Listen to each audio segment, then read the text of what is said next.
तर संदीप देशपांडेंनी कवितेतून आशिष शेलार यांच्यावर हल्लाबोल केलेला आहे। विधानसभा निवडणुकी संदर्भातील राग काढलेला आहे।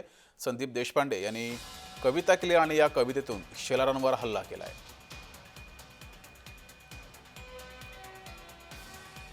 मनसेच्या गुढीपाडवा मेळाव्यामध्ये संदीप देशपांडे यांनी एक कविता सादर केली आणि या कवितेतून शेलारांवर हल्लाबोल केला आहे।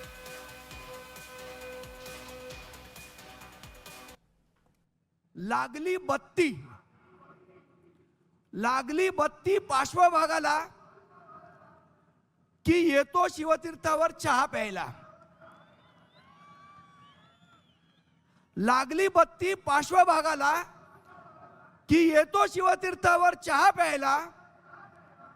बँड्रातनं निवडून येण्यासाठी येतो पाठिंब्याची भीक मागायला। लागली बत्ती पार्श्वभागाला की येतो शिवतीर्थावर चहा प्यायला।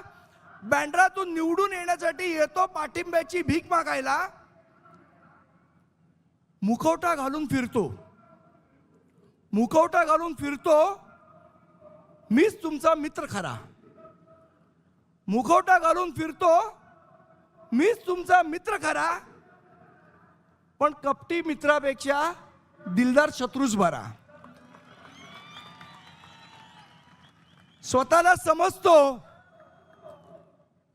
समजतो मुंबईचा मामा शेलार। स्वतःला समजतो मुंबईचा मामा शेलार, पण सगळ्या मुंबईला माहिती आहे की हाच आहे मुंबईचा आशिष झोलार।